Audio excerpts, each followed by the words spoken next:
So, John, can you please explain to us what is this Rule of 72? What's that all about? Well, you know, a lot of people really have trouble understanding the power of compound growth. And you see it everywhere that they fail to take into account the power of compound growth when it comes to city planning and just a number of things. The easy way to think about compound growth is to use the Rule of 72. Take whatever percentage growth you're getting, such as, say, interest on a loan, for example, or interest on an investment. If you're getting 10% return on your investment, divide 10 into 72, and it will take 7.2 years for your investment to double in value. So use the Rule of 72, for example, to look at the growth of a city. If Calgary is growing at 3% per year, if that rate of growth continues, the city of Calgary will double in population in 24 years. The city documents all say 50 to 60. Everyone thinks about doubling in some indeterminate time down the road. But if Calgary keeps growing at 3% a year, we will double in 24 years. In order to accommodate that kind of growth, we have to step up our planning rather dramatically from where it is now. And we have to look at how we could possibly have the infrastructure in place, the finances in place, and everything else we're going to need to go from a city of over 1 million to a city of 2.5 million in the next 24 years. Now, doesn't that kind of make the case for your opponents growing up and densifying downtown and all that? What kind of... It sounds really good in theory to think you're going to be able to accommodate double the population within the existing city footprint. The reality is, every time you try to put intensification into the inner city, you start tearing communities apart. Yes, we do have to accommodate this. We have to plan for this kind of growth, unless we destroy our economy, in which case we won't grow at that kind of rate.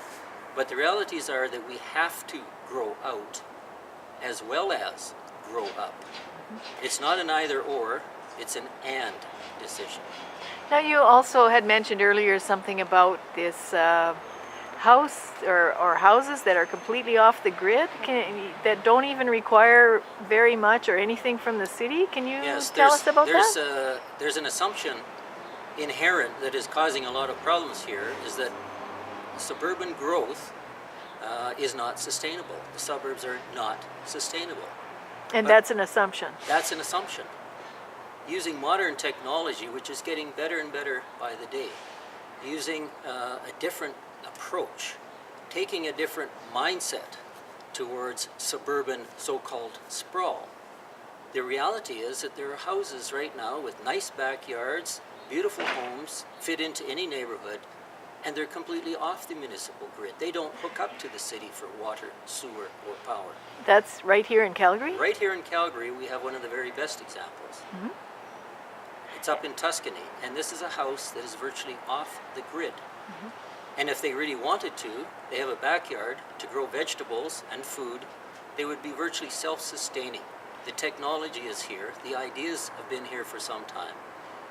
We're not really looking at any of those things in terms of the costs of growth in Calgary, but we sure could be. Mm-hmm. Now, at that area of sort of energy efficiency or efficient use of resources and doing more with less, that seems to be kind of a thread in your entire career in municipal politics and even in business. Is that correct? Well, can you tell us a bit about that? If you're a small business person, you're always having to do more with less. After 30 years, I've become pretty good at it. The reality is that every small business person has to be a tremendous problem solver. I've said that small business people are the world's greatest problem solvers. Mm-hmm. Every day, 20 new problems. And so yes, they get good at it. They become really innovative. Mm-hmm. And you have to be innovative, and you have to be doing more with less, and you have to be a good problem solver if you're going to survive in small business. So how does that apply then to your municipal political career? You have made some contributions in that regard in the past, and what would you do in the future? Well, I mean, the reality is that government is just more zeros behind everything, but the principles remain the same. You have to watch your costs, you have to control your spending, you have to make sure you're getting the best value for the dollar, and you have to spot the opportunities. As a small business person, you're always looking for where there are opportunities, not just problems, and turn those problems into opportunities sometimes. My very first motion was a motion that just looked at how is the city spending so much money on electricity, and is there a way that we could maybe save that in terms of buildings? The city owns hundreds of buildings. What if we did an energy audit to see if we could save money on the light bulbs, the cost of electricity, the heating costs, and so on? That motion has now saved over $100 million. And when was Just by that motion put changing in? light bulbs. I brought that motion in 1996.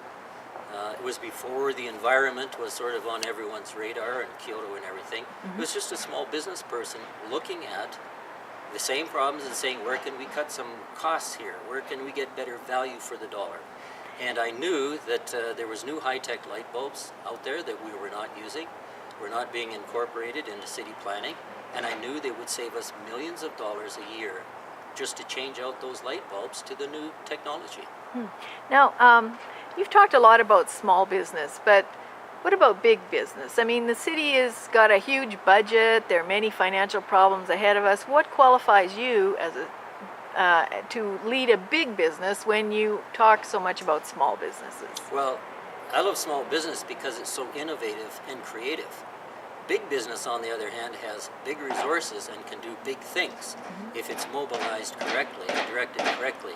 My experience in life is in both, very much so. Not in fact just in big business, which I've worked in big business in the private sector. I've worked in small business, and I worked in government at two different levels. So I worked in a provincial government where the budget there dwarfs the city of Calgary's budget. I have experience across the spectrum. Now, you had some interesting comments about different kinds of financial tools that could be used that the city doesn't really think of. Is that because of your background in the finance world? Well, I do have a considerable background in finance, licensed financial consultant. I have looked at hundreds and hundreds of business models and business plans, analyzing them in terms of potential for investment or not. Certainly, I have skills that not many people in government, especially in elected officials, often have.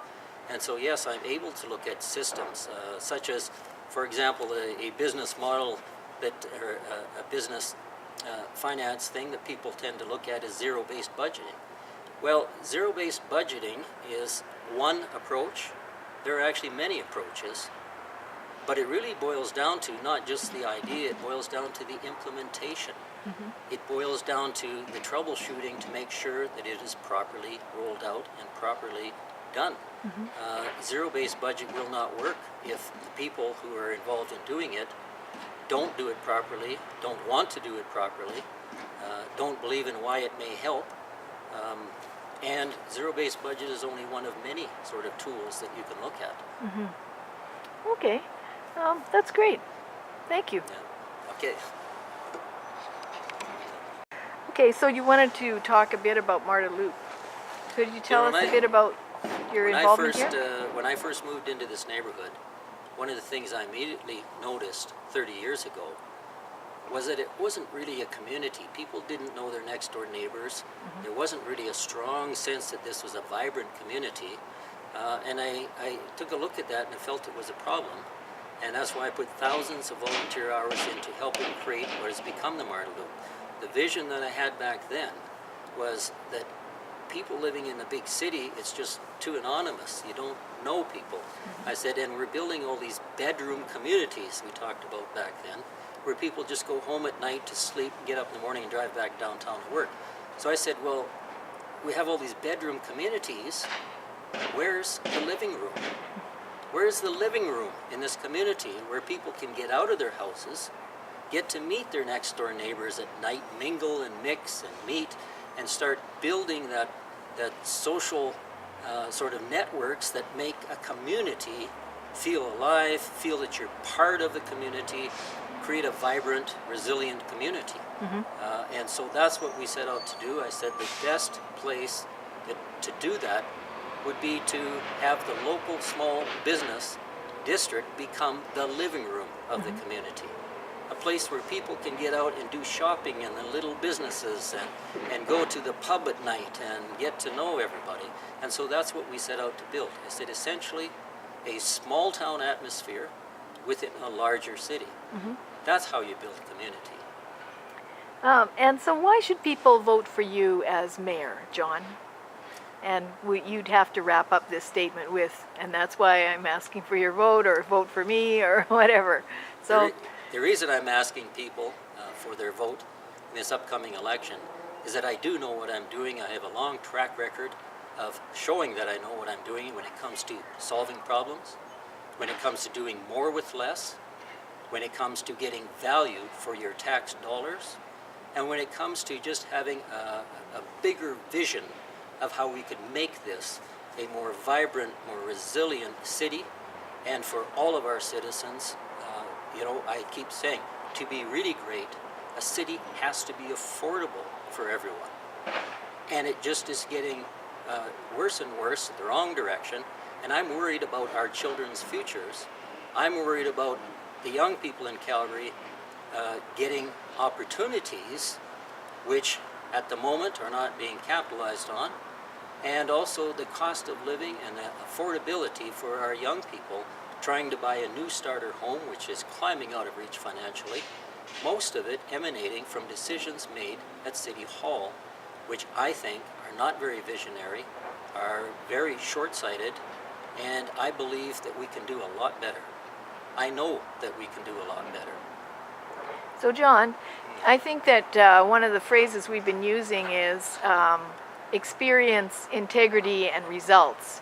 Could you maybe summarize yourself in 3 short sentences based on those things and that's why people should vote Jon Lord on October 21st?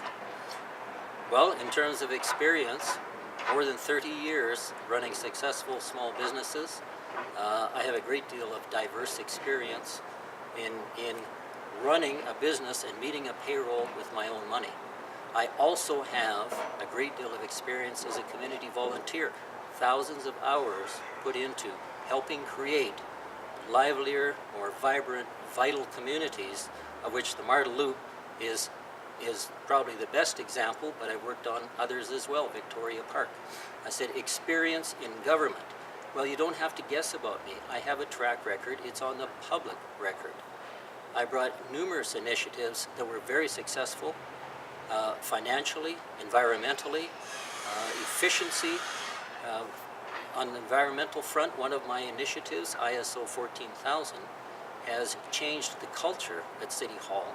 It took hundreds of people to implement it properly, but the idea that I introduced ultimately won the City of Calgary a World Environmental Achievement Award. Right? My work in government is on the public record, and I'm very proud of it. So I think if people look at that, they will realize that I did what I said I could do. The track record shows it. I believe that it's vital that City Hall set the bar higher in demonstrating integrity, in demonstrating honesty in all that we do, because City Hall serves as an example to all the employees there, to all our young people in Calgary, and that example of integrity and character has to come from the very top. It has to start in the mayor's chair.